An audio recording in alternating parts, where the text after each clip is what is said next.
você gosta de filosofia e cultura, você precisa conhecer o Centro de Estudos em Filosofia Americana. O CEF é uma entidade de pesquisa, ensino e divulgação cultural sem fins lucrativos, dirigida pelos filósofos Franciele Chies, eu e Paulo Giraldelli. O CEF é independente de empresários, Estado, partidos ou quaisquer organizações políticas ou religiosas ou de movimentos sociais. Nasceu como grupo de estudos que acumulou experiências desde meados dos anos 80 e foi oficialmente criado como entidade em 1997, sob a iniciativa minha e de Alberto Tozzi Rodrigues, tendo na época sido apoiado pelos filósofos americanos Richard Rorty e Donald Davidson. Com o falecimento dos três últimos, o CEFA continuou suas atividades até conseguir, no ano de 2014, uma sede própria na capital paulista. E o CEFA mantém o programa Hora da Coruja, destinado única e exclusivamente à produção filosófica na mídia, convidando o público à interação em função de um pensamento independente e crítico. O programa é apresentado ao vivo toda segunda-feira, às 22 horas, no webcanal flixtv.com.br. E o CEFA também conta com atividades presenciais, como cursos, palestras, workshops e encontros sobre os mais diversos temas culturais, mas principalmente na área de filosofia. Todos podem e devem participar. Você pode apoiar esse projeto para que ele continue dando bons frutos. Basta você escolher uma das opções de contribuição mensal que será debitada diretamente no seu cartão de crédito. Você pode escolher o pacote Quero Filosofia e com apenas $1 mensal contribuir para que a filosofia continue caminhando no Brasil.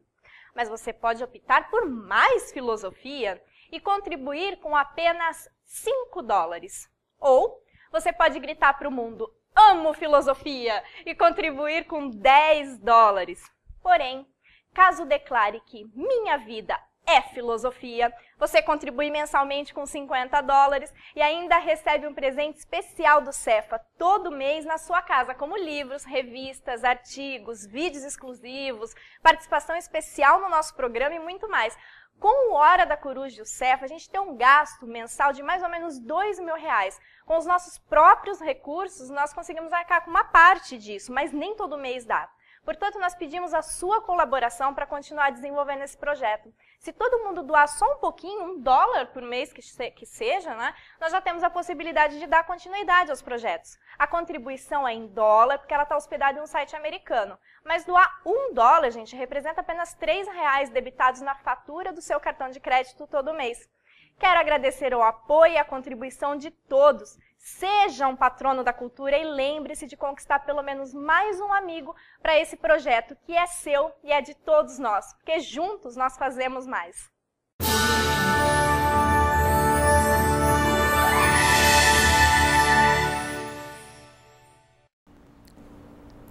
Abandonada e desconsolada, a gata saiu vagando pela casa, como que em busca de uma felicidade desaparecida, miando fraca e queixosamente consigo mesma, numa voz e de uma maneira que fazia com que o observador pensasse irresistivelmente em Mélisande, na ópera de Debussy. Je ne suis pas heureuse ici. Eu não sou feliz aqui, ela parecia estar dizendo. E, pobre animalzinha, ela não era. No entanto, como suas irmãs e irmãos maiores do mundo humano, ela teve de suportar a infelicidade na solidão, incompreendida e inconsolável. Porque, apesar da linguagem, apesar da inteligência ou da intuição ou simpatia, uma criatura nunca consegue realmente comunicar nada a ninguém. Este é um trecho retirado dos Sermões dos Gatos, do Huxley, e eu achei, Paulo, que seria um trecho excelente para a gente começar o Hora da Coruja de hoje, que nós vamos conversar sobre intimidade e solidão, certo? Puxa vida! Bonito, não é? Bonito esse trecho, eu não conhecia. Tanto eu não conhecia. A indicação do tema do Hora da Coruja de hoje e a indicação deste trecho é da Marisa Neres, lá que na verdade ela é de Goiânia, morava no Tocantins, agora ela está em Brasília fazendo doutorado. Então um beijo, Marisa, obrigada pela dica para o nosso Hora da Coruja. E E aí ela falou, por que você não começa então com essa frase deste conto? Que eu acho que tem tudo a ver. Eu falei, poxa, gostei da ideia. Vamos começar hoje, ao invés de uma cabeça mais filosófica, vamos começar com literatura, o programa. E você sabe que eu estava vendo você comentar aí, fazer a apresentação, e essa ideia de que nós temos um âmbito no eu que é íntimo e talvez, né, eu vou corrigir aí o Huxley, né, talvez incomunicável, é alguma coisa do âmbito da subjetividade moderna, mas... É porque assim, a gata, aí no caso, né, ela é exatamente o indivíduo moderno. É, né? O indivíduo moderno. É o sujeito, a representação do sujeito é essa. É porque, na verdade, você pode ter essa ideia de uma parte do eu ter conteúdos incomunicáveis, é alguma coisa extremamente da modernidade. Né? Caracteriza muito bem a modernidade, caracteriza muito bem a separação na modernidade entre o início da modernidade e o Renascimento e a modernidade quando ela já se configura do século XVIII para frente. É porque é com Kant que a modernidade se configura como o eu, na verdade, sendo o sujeito, a ideia de sujeito, não é? Mas isso é uma herança russoniana, na verdade, não então, é? Porque eu pensaria como sendo esse sujeito... Mas é no Rousseau que quebra... É no Rousseau que tem essa quebra, Que tem essa quebra onde o sujeito transparente, como no Descartes ou como no Montaigne, né, na primeira modernidade e no Renascimento, né, ganham esse aspecto de intimidade intransponível que é configurado no Rousseau. Né, no século XVIII, portanto, quando olha para os séculos anteriores, para o Renascimento e para o início da modernidade, ele olha dando essa contribuição, né, de que o eu tem uma parte íntima. É como se... Eu acho que eu até sei o porquê e o que é. Essa ideia da sociedade das máscaras da época, de se usar as máscaras, ficou muito caracterizado de que as pessoas, quando começam a ter a vida pública e a vida privada, começam a usar máscaras na vida pública, depois até inclusive na vida privada, e aí que o Rousseau vai fazer falar sobre a questão do coração sincero, né? Então, esse uso de máscaras, ele acaba, desculpa, ele acaba fazendo com que as pessoas tenham um outro eu, algo que seja escondido, o qual ele não mostre para ninguém. Sim. Algo que só ele saiba quem ele é no íntimo dele, ou seja, quem ele é quando ele está nu, quando ele está a quatro paredes, né? Quem ele é com o próprio coração dele sincero. Então, aquela pessoa do qual os outros não conhecem. A gente ainda escuta muito isso. Você conversa com uma pessoa, você não esperava isso de você, você não me conhece. Você convive, você é seu irmão, é sua mãe, você convive com a pessoa desde que você nasceu. Quer dizer, lógico que você conhece a pessoa tem essa ideia de que você não a conhece, porque no íntimo ela tem algo do qual nunca ela consegue transmitir através das palavras, como o Huxley fala, ela nunca consegue transmitir para ninguém através das palavras.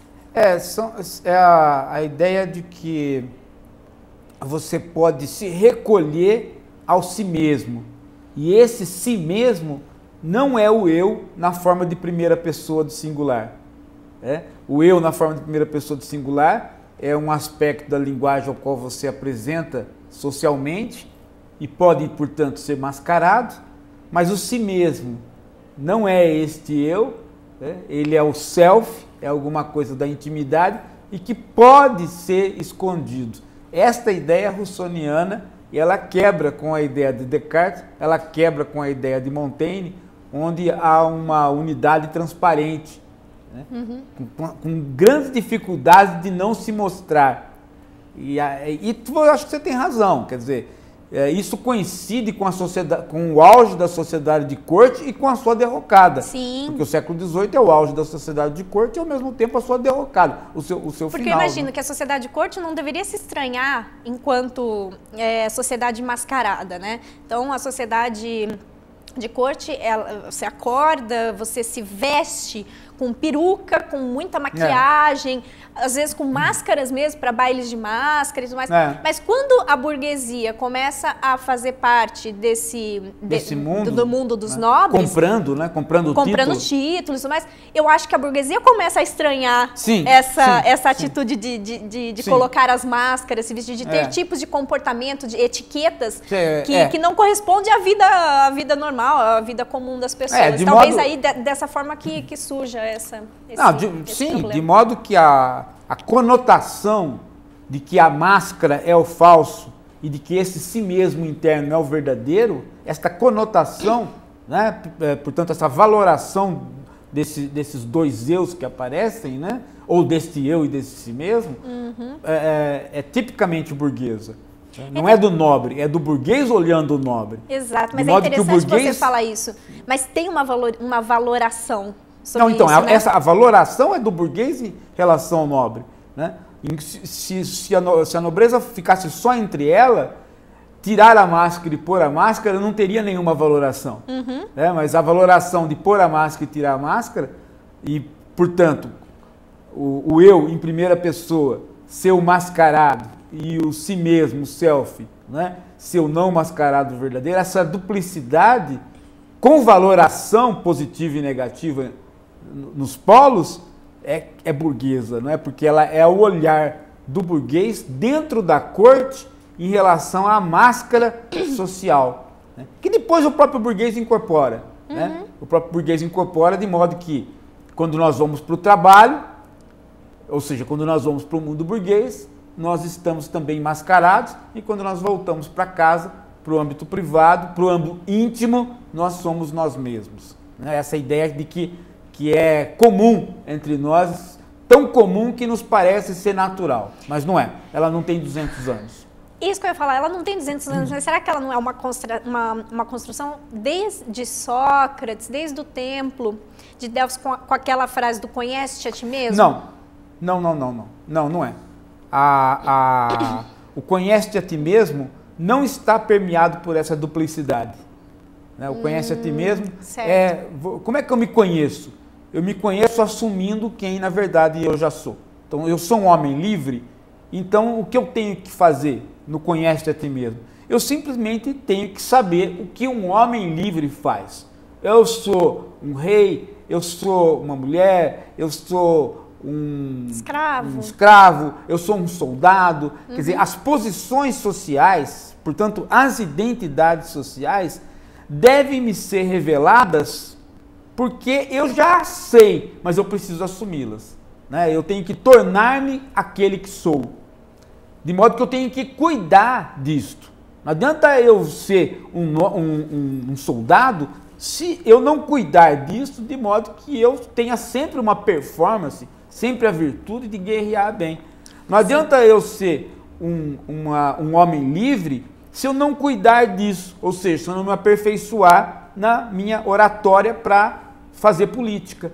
E assim por diante. Quer dizer, se conhece a ti mesmo, não tem nada a ver com o desvendamento de um eu interno, seja ele o íntimo do Rousseau, ou seja, mais tarde, na nossa sociedade contemporânea, o inconsciente freudiano. Não tem nada a ver. O nosso conhece-te a ti mesmo seria assim, você fazer perguntas e dar as respostas para você mesmo, né? O nosso conhece-te a ti mesmo tem a ver ou com a intimidade, ou então com uma intimidade mais profunda, aí já não mais Rousseau, mais Freud, e não mais o moderno, o contemporâneo. Não, com Sócrates, o conhece a ti mesmo, nada tem a ver com isso. Mas o Rousseau fala que o que corrompe... Aliás, isso é o que diferencia, né, modernos de antigos. Dos antigos. Né? Por um longo período aí de construção desta intimidade que é o cristianismo. O Rousseau só abocanha, né, esse cristianismo e o coloca em termos filosóficos. Né? Esta ideia da intimidade vem, obviamente, de uma construção de uma religião pessoal que não existia antes, que é a primeira religião pessoal que nós temos é o cristianismo. É uma relação com Deus particular, de pai com filho, de modo que você vai abaulando essa subjetividade até ela poder revelar uma instância íntima chamada íntimo. Eu gosto da figura, Paulo, de que Deus, na religião, no Deus do Velho Testamento, é um Deus que estava fora, né, que estava no mundo. Quando Jesus vem, a gente coloca Deus dentro da gente. Ele vai sendo incorporado. Ele vai sendo incorporado. Então, Deus agora está dentro da gente a ponto de que a gente faz perguntas para a gente mesmo, como antigamente a gente questionava o Deus para saber se iria fazer uma coisa ou não, se estava certo ou errado. Sim. Como Deus, o julgamento está dentro de você, você começa a perguntar para si mesmo. Por isso que eu gosto muito dessa explicação do Rousseau. Ele fala que você, no limite, você não pode mentir, porque a 4 paredes você vai ter que falar para você mesmo. O que eu fiz foi certo? Se você for um investigador, portanto um bom filósofo, as suas meditações não vão ser meditações racionais. Elas, antes da razão intervir, você tem que consultar o coração sincero e dizer: eu acredito nisso, isso eu posso sustentar ou isso eu não posso sustentar? Bom, se eu posso sustentar, então eu vou dar aval para isso. Então, portanto, o verdadeiro, ele não se encontra como verdadeiro, ele se encontra, antes de tudo, como correto, como certo. Há um crivo não mais epistemológico sobre a epistemologia, há um crivo moral sobre a epistemologia, de modo que o verdadeiro e o falso, antes de serem o verdadeiro e o falso, precisam do coração sincero, portanto precisam do certo e do errado. De modo que você não tem mais uma instância, digamos assim, da verdade, você tem uma instância da honestidade. O Rousseau moraliza todas as relações e moraliza também a própria epistemologia. Você sabe que eu lembrei o porquê, Paulo, que eu te falei do conhece-te a ti mesmo. Existem 3, existe no quadrinho da Mafalda do Quino, que ela descobre a frase conhece-te a ti mesmo, né? E ela acha bem interessante, eu separei essas, vamos ver a primeira, vamos ver como que é o primeiro quadrinho da Mafalda, falando sobre conhece-te a ti mesmo? Pode colocar para mim, por favor. Isso. Um minutinho. A Mafalda tá lendo os livros, né? E ela vê, assim, a frase bonita, tá toda desenhadinha, até assim, conhece-te a ti mesmo, né? Ela fala, pô, que frase interessante essa de se ver. E ela resolve sair para contar para os amigos dela sobre essa frase do conhece-te a ti mesmo. A gente coloca daqui a pouquinho? Então, beleza. Mas é interessante que a Mafalda pega o conhece-te a ti mesmo, e o legal é que ela trabalha isso no contexto de como os modernos, né, portanto os coleguinhas, vão interpretar. Né? Vão usar essa frase. Me parece que a ideia boa é essa. Essa é a primeira, olha. Ela está lendo, conhece-te a ti mesmo. Bom conselho. Bom conselho. Né? Mas hoje não me apetece fazer um turismo dentro de mim mesma, né?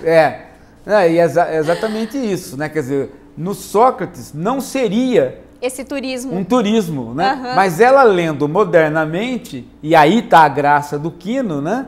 Ela lendo modernamente, ela vai fazer esse turismo dentro de si mesmo, né? Porque no Sócrates, o conhece a ti mesmo saiba saiba em que posição social você está. É um conhece em relação à sua posição na cidade, na polis, né?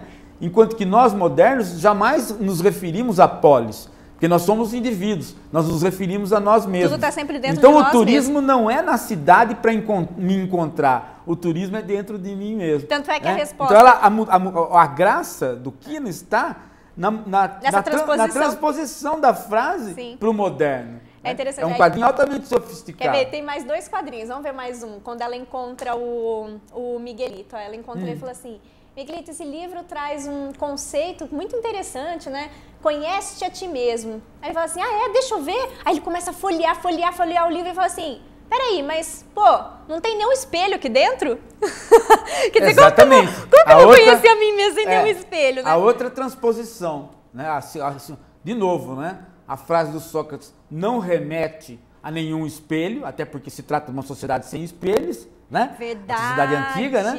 Espelho. Paulo, a gente não consegue imaginar, acho que a gente não para pensar. O espelho é algo muito recente, espelho disseminado, como nós temos, é alguma coisa do final do século XIX. Então, você procurar, né? No primeiro momento, ela procurou internamente, né? Fazer um tour. Né? O outro já procurou o semblante. que também é uma relação de eu comigo mesmo. É o reflexo, mesmo. Né? É no espelho e, portanto, que a gente faz todas as nossas meditações. De novo, nada socrático, ou seja, a cidade está afastada. A referência, de novo, é o percurso consigo mesmo, portanto, altamente burguês, altamente moderno. Uhum. Né? E a terceira é quando ela encontra o Felipe, vamos olhar o quadrinho, o terceiro quadrinho. Vai assim, que parece para você essa frase, Felipe? Conhece-te a ti mesmo. Eu falo assim, me parece excelente. Nossa, mas desculpa, eu não consigo ali. De hoje em diante... de hoje em diante... Eu vou começar a colocar em prática. Sim, senhor. Sim, senhor. Né? Assim, ai, meu Deus, mas e se eu não gostar de mim mesmo? Que é sempre um problema, né?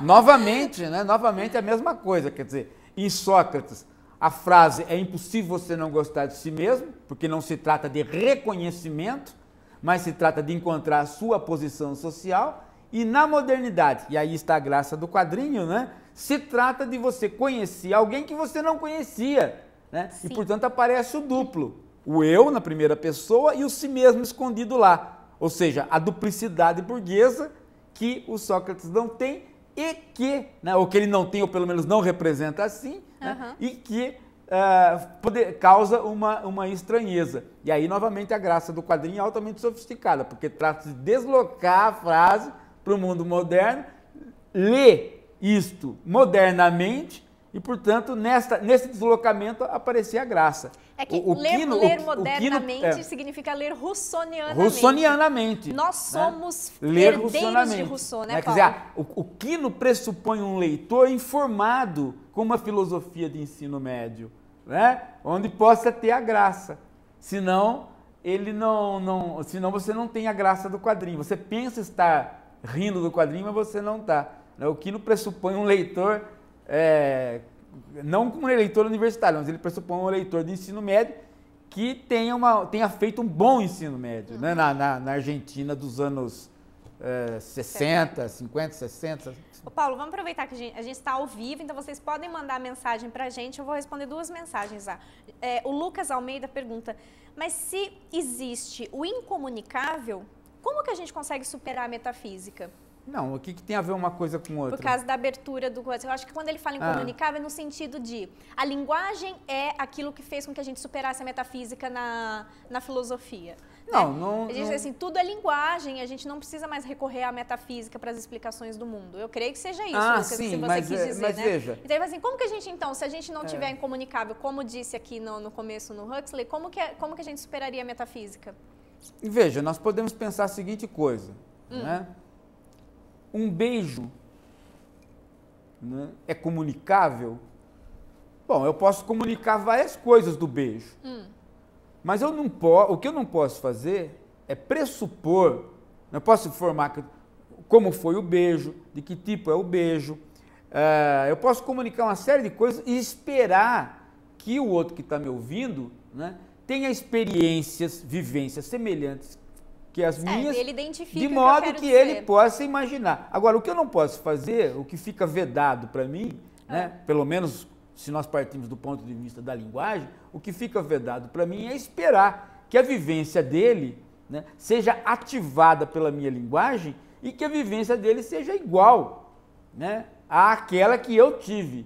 Isso é como é que digamos assim, uma imputação, mas eu não posso ter esta garantia.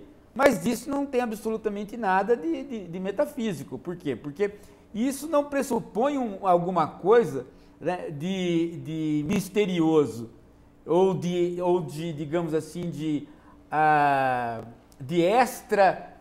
extramundo, né, de extra-humano. Né? É assim que nós vivemos. Né? Sempre foi assim que nós vivemos. Há certas experiências que não são comunicáveis. Agora, por que o Sócrates e Platão não pensam nisso? Eles não pensam nisso porque eles estão muito mais envolvidos com a sociedade do que nós.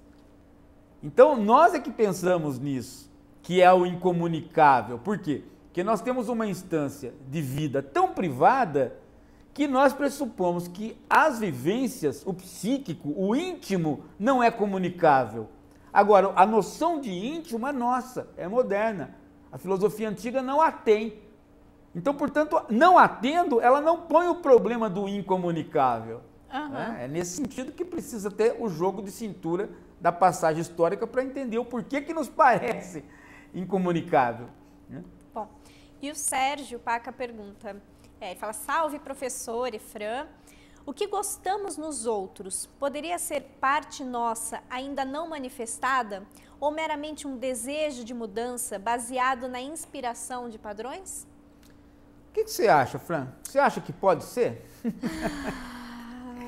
Veja, se a gente pensa bem na seguinte coisa, o que nós gostamos nos outros? Será que somos nós mesmos?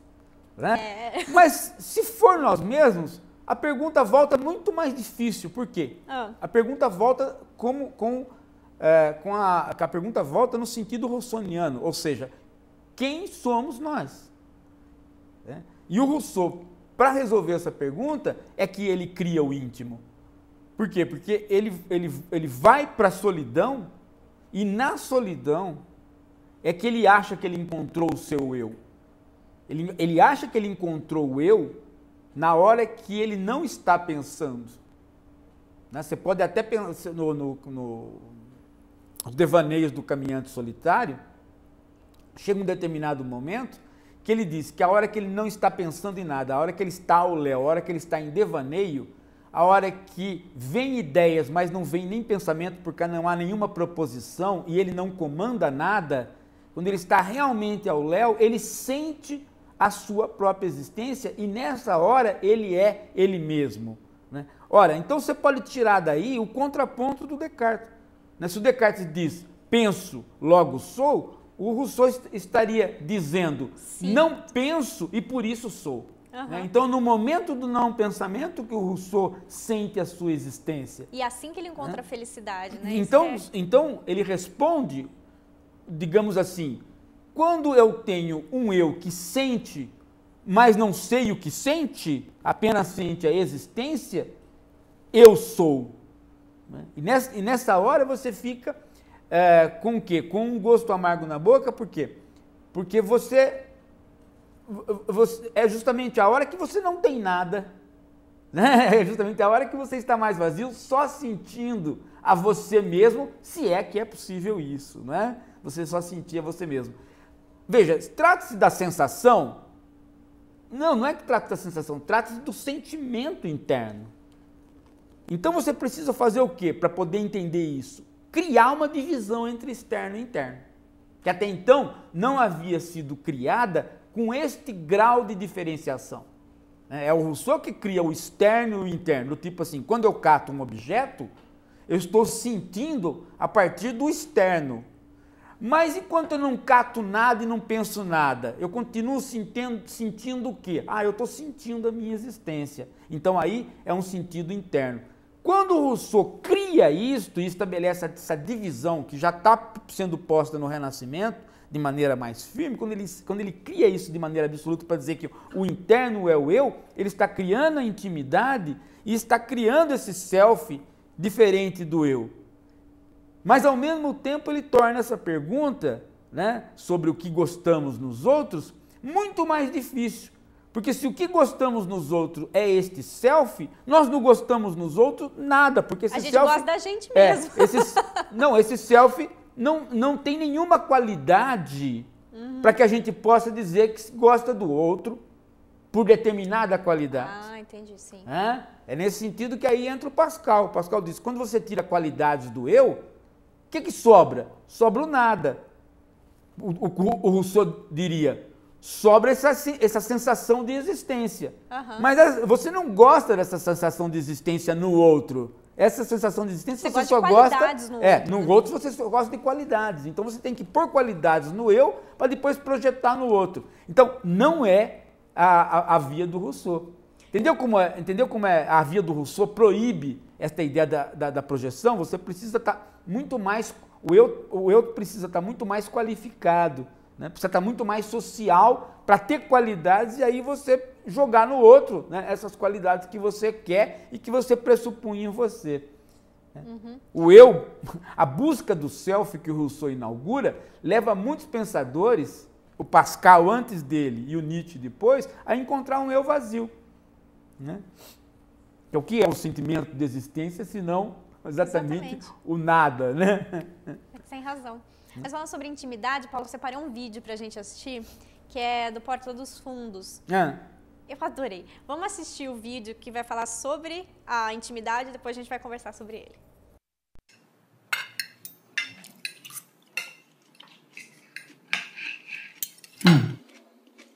Hoje no trabalho meu chefe disse que... Se você quisesse, ele te transferia pra São Paulo. Você contou. Verdade. Você viu que o Jorge botou no Facebook? Eu que te mostrei. César, a gente precisa terminar. Eu posso pelo menos saber por quê? Exatamente por isso. Isso o quê? Porque eu sabia que você ia falar, posso pelo menos saber o porquê, em vez de perguntar por quê. Nossa, eu sou assim tão previsível. Também sabia que você ia falar isso. Fácil ficar dizendo que já sabia o que eu ia falar depois que eu já falei. Pensa numa palavra. Mesa, prato, chão, parede. Como é que você fez isso? César, você só consegue pensar em coisas que você tá vendo. Claro que não. Plâncton, peroba, esfíncter, Michelangelo, nunchaku. Como é que você fez isso? Você olhou pro peixe, lembrou de plâncton, que te lembrou mar, que te lembrou a nossa viagem pra Iguaba. A palavra Iguaba te lembrou peroba, que é uma madeira, que te lembrou uma farpa, que deu uma agoniazinha, você contraiu o esfíncter, que te lembrou mestre Splinter, que te lembrou Michelangelo, sua tartaruga ninja favorita, que usava um nunchaku. Você vai levar a mão esquerda à testa, com a mão direita você tá pegando um copo d'água, vai beber a água, você desistiu de beber a água só porque eu falei que você ia beber a água. E agora você vai falar, será que tem alguma coisa que eu possa fazer pra te surpreender? Não, meu amor. Acabou.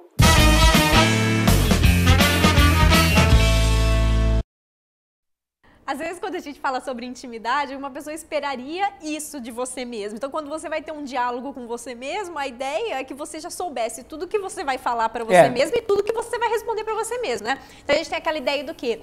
Que eu tô achando que eu tô começando a ficar apaixonada. Aí eu vou conversar comigo mesma, assim, putz, será que eu tô apaixonada? Pô, que ridículo, eu tô perguntando pra mim se eu tô apaixonada, eu já tenho que saber a resposta. Mas aí não, aí o meu eu vai falar assim, olha, eu acho que tá, porque tem isso, aquilo. Aí você responde pra você mesmo, não, eu não tô apaixonada, porque ó, se eu tivesse, eu estaria fazendo... Surge um dia, quer dizer, não existe esse tipo de diálogo, né, na intimidade. Não existe. Do qual, isso que aconteceu... Do qual você já sabe todas as respostas, né? Essa criação da intimidade do qual começou com o Rousseau, fez com que a gente chegasse num alto nível de sofisticação da intimidade conosco mesmo, que fizesse com que a gente pergunte para si mesmo e não saiba qual é a resposta que a gente vai se dar. Isso eu acho fantástico. Porque, veja, essa situação a dois, que pode até ocorrer a dois, com o nome de intimidade, né?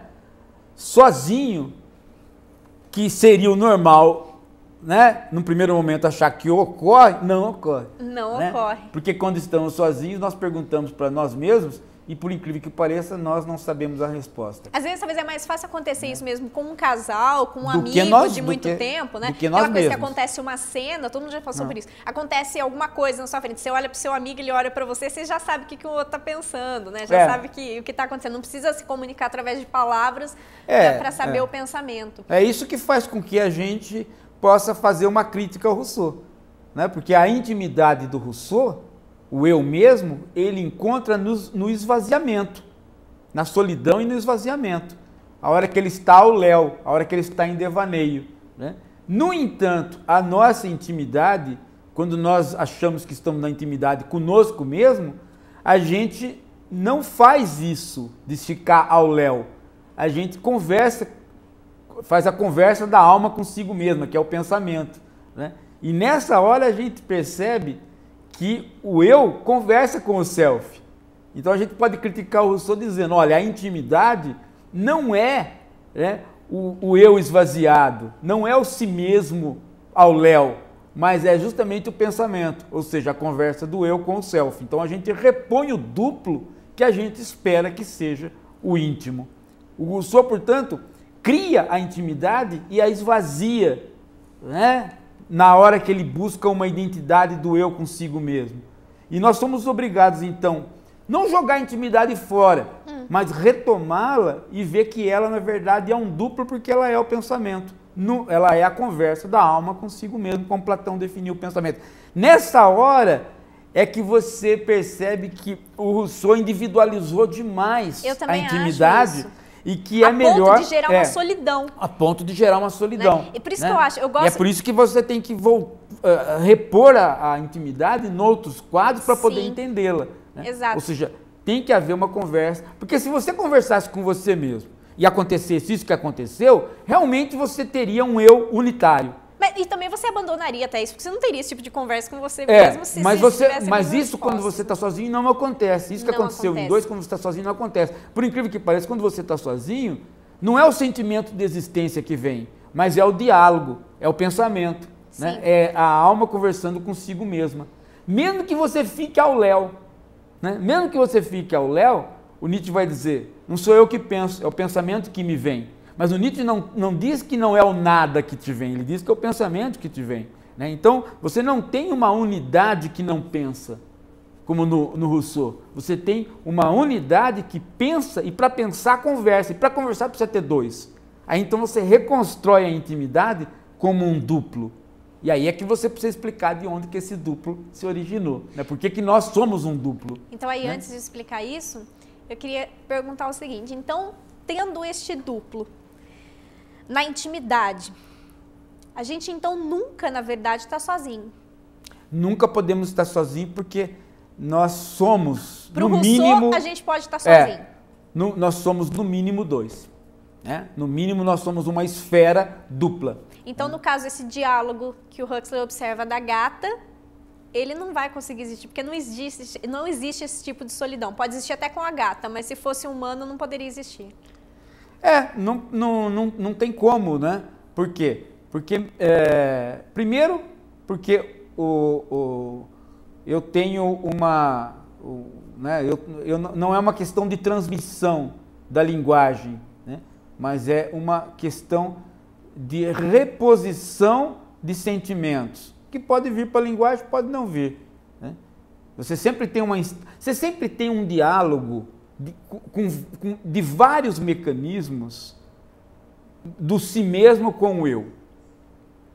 Depois que você aprendeu a linguagem, depois dos 2 anos, você vai usar da linguagem para isso. Mas você não consegue nunca mais ficar sozinho. Essa experiência do Rousseau de ficar completamente sozinho, só sentindo a sua existência e por isso criar o íntimo, é uma experiência que não nos parece ser o íntimo. Quando nós falamos de intimidade, nós pensamos noutra coisa. Né? Nós pensamos nisso no Rousseau, mas logo depois nós reconstruímos isso porque nós pensamos no pensamento, ou seja, da conversa da alma consigo mesmo. Então aí aparece o duplo. Né? Ou seja, nós imaginamos estarmos sozinhos, como Rousseau, mas imediatamente, quando a gente vai tentar imitar a situação dele, a gente se põe em pensamento. E aí a gente repõe o duplo. Quer dizer, o duplo, ele emerge mesmo quando a gente o abafa, né? E o duplo, ele é um essencial para se fazer filosofia? Bom, porque, ele por exemplo, olha, faz parte do duplo a reflexão, então, né? Eu vou falar para você o porquê disso. Porque o César Marx mandou um trecho de qual o Sócrates está conversando com a Diótima, e ele fala assim, olha, Diótima, quais são aqueles que filosofam, né? Uma vez que não os fazem nem os sábios e nem os tolos. E ela fala, olha, Sócrates, até uma criança seria capaz de saber filosofar. Quais são os que filosofam? Justamente são aqueles que estão entre uns e outros, e que desses faz parte Eros. Porque o Eros, ele é o quê? Né? Ele não é aquele que tem amor, né? E nem é aquele que falta amor. Ele é aquele que ama. O Eros é o deus do amor no sentido que ele é o amor. Ele é o verbo, ele é aquele que movimenta. Ele é o verbo, ele é aquele que faz. Movimenta. Né? Né? Por isso que ele é filho da carência. Então, o que está entre é o que pode caminhar. Quem não está entre não pode caminhar. Né? Quem está entre pode ir para trás ou ir para frente. Então, quem está entre que é o filósofo. Né? Então, é exatamente isso. Quem está entre é que pode fazer. Então, a mesma ideia do self com o eu. Quem vai do eu, quem vai do self para o eu e quem volta faz a reflexão. E, portanto, pode caminhar, pode fazer o caminho, essa ida e vinda, né? Que não é horizontal, ela é horizontal, depois quando ela volta, ela vai um pouco mais acima, portanto, ela é uma espiral, né?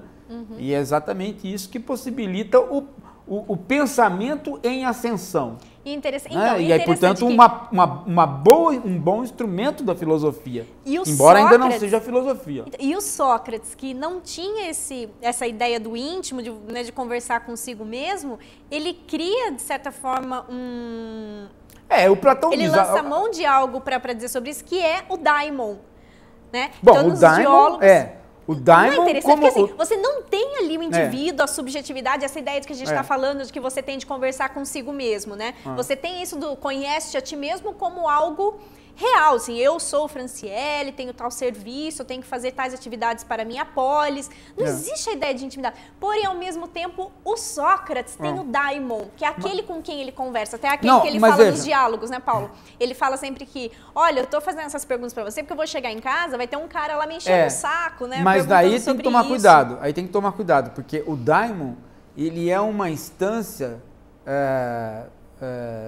o Hegel fala que o daimon é a consciência, mas se você trabalha historicamente o Sócrates, o daimon não é a consciência plena, ele é uma instância da consciência. Por quê? Porque ele é a instância que diz não.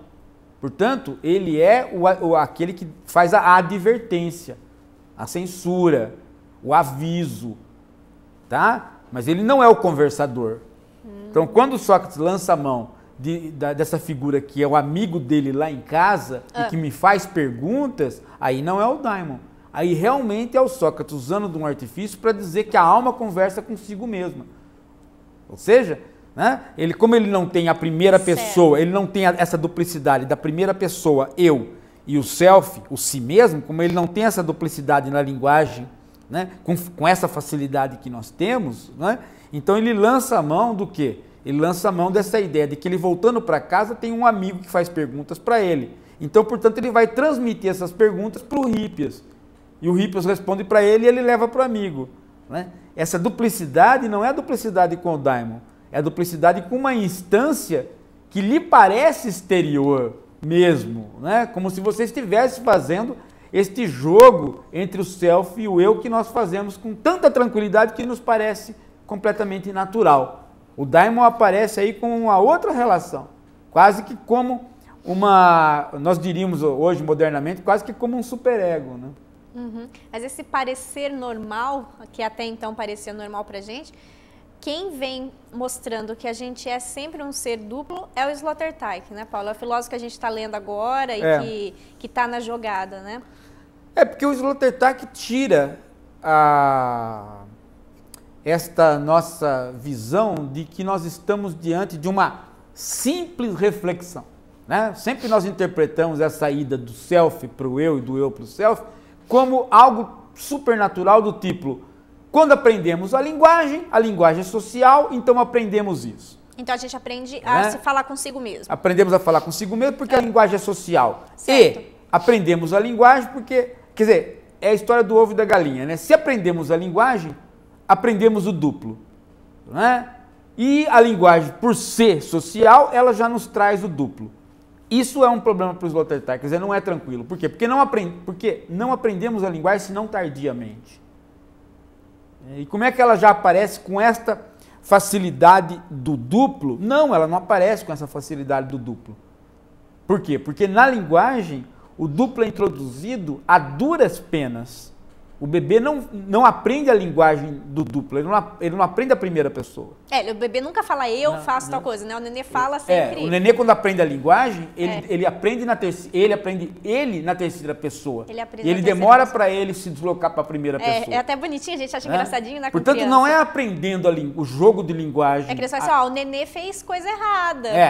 Não é aprendendo o jogo de linguagem. Porque você tem dificuldade de falar pro nenê, né? Eu. Quando você fala eu, ele acha que é você. Então não pode não ser ele.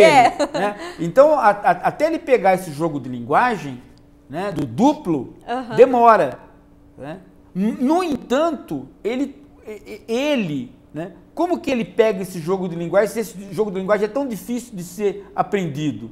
É porque ele tem condições de duplicidade. E aí vem todo o que você pode dizer, né, na cultura a respeito dessa duplicidade. As situações de intimidade que garantem que a cultura de um determinado, já há muito tempo, vem mostrando essa duplicidade na condição humana. No caso do Sloterdijk, ele fala de microesferas. Então, uma das esferas que garante a duplicidade é nós não sermos sozinhos jamais, né, porque nós somos, no mínimo, um polo bebê junto do elemento placentário. Então o elemento placentário já vai fazendo sinestesicamente o papel de duplo, porque ele é o que alimenta, né? Ele é o que dá oxigênio, ele é o que dá, ele é que acolhe, mas ele ao mesmo tempo é o próprio bebê. Por quê? Porque pelo cordão umbilical o elemento placentário está ligado ao próprio bebê. Então este duplo, quando você nasce, e o nascimento é praticamente um aborto, né? Você castra, você tem uma primeira castração cortando essa placenta, né? Ora, mas aí, né, você cairia no aberto, né? Mas você não cai no aberto, você repõe esse elemento placentário montando uma esfera, que normalmente é uma projeção da sua sinestesia, que normalmente vem em forma do duplo, né? Que vem em forma do amiguinho de infância, por isso que imaginário, eu vi que você colocou o gênio, hoje como o daimon, né, que vem na história da cultura e na história pessoal como diversas instâncias, né? Você colocou como propaganda e o hoje. terceiro elemento a mãe, o quarto elemento o pai, aí forma uma esfera que funciona como um conjunto harmônico. E isto é o íntimo, né, nosso, que nos garante sobrevivência, porque nós estamos sempre vivendo em esferas. É isso mais ou menos o Sloterdijk, trabalhando, né, este duplo que até então aparecia abruptamente pela linguagem. Né? Sim, eu peguei isso que você está falando do Calvin e do da propaganda Haroldo. do Hora da Coruja de hoje, né? A propaganda da Hora da Coruja de hoje foi o Calvin com o Haroldo, que é né? da história o em Hobbes quadrinhos. e Que é o Calvin Haroldo é a tradução, né, em português. Porque o tigrinho, ele faz esse papel, de amigo do imaginário. duplo. Ele é o substituto, né, da placenta. Né? Ele é o substituto da placenta. O grilo falante também o é grilo esse falante, substituto do Pinóquio? O grilo falante. Esses elementos imaginários que na cultura aparecem. O anjo da guarda, o daimon, né? Porque a gente pensa que o elemento, a esfera se repõe e o segundo elemento é a mãe. Não, a mãe é o terceiro elemento. Né? Ela surge como um elemento de alimentação, mas ela não repõe outras funções que a placenta tinha, né? Principalmente a função de acolhimento. Você veja como o bebê está preparado para certas coisas, né?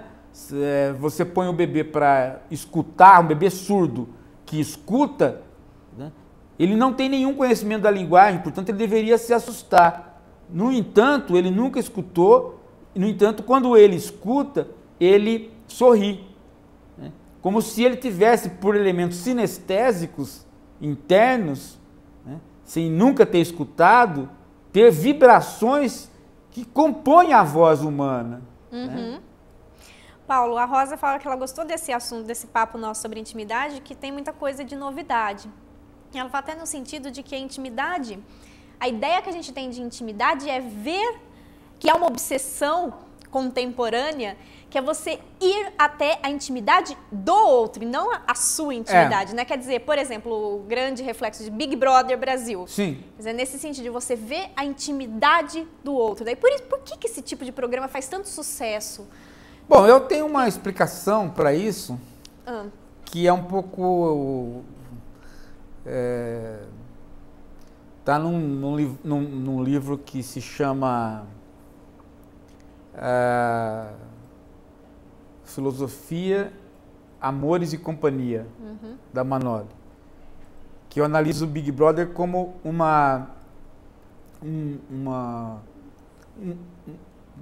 o sucesso do Big Brother viria de um resquício metafísico, de uma vontade metafísica, de um desejo de existência de metafísica na sociedade. Quer dizer, a sociedade quer ter um polo além do mundo que seja o verdadeiro.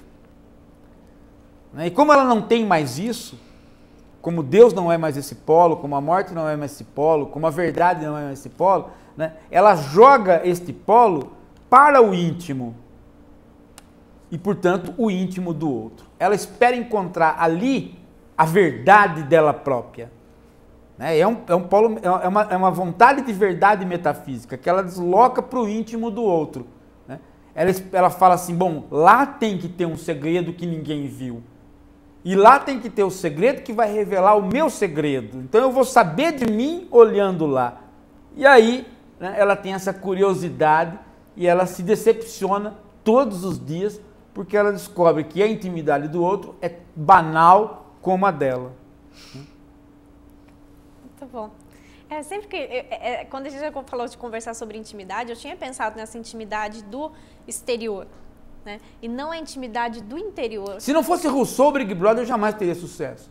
Porque é ele que põe esta ideia de que no íntimo tem alguma coisa a ser descoberta. E ele mesmo diz, não tem nada, é apenas a sensação de existência. Né? Mas ele lança, né, a curiosidade para o íntimo, porque é uma busca metafísica. Tanto é que a grande fala do Big Brother, dos personagens, é sempre o quê?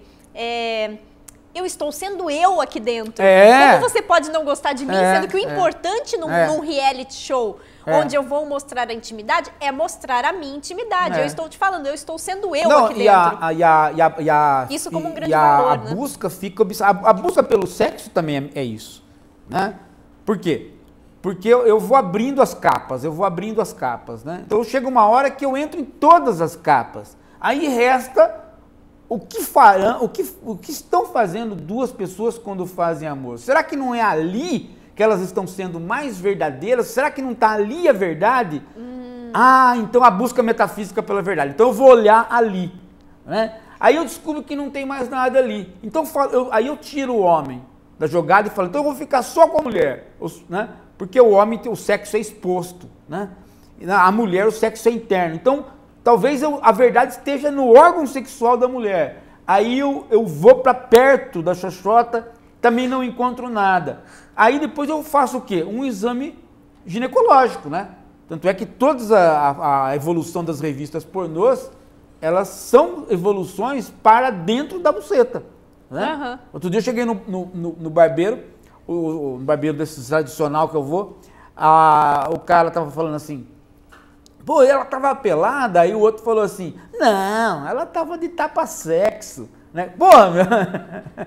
Quer dizer, estar de tapa-sexo não é mais pelada, hoje, né? Em Porto Alegre, quer dizer, pelado mesmo só o médico. Exato, né? para fazer. Pode ver. Ou seja, lá, pelado já é do avesso, né? Em Porto Alegre, Paulo, tem algumas mulheres que agora estão correndo nuas pelas ruas, né? E tava toda essa notícia hoje. Paulo. Tá melhor que São Paulo. Tá bem, até porque o nível das mulheres é um negócio assim, fantástico. Estão achando que é propaganda, porque não é possível umas mulheres daquelas saindo na rua, né? Enfim. E aí o pessoal fala assim, mas ela não tá pelada.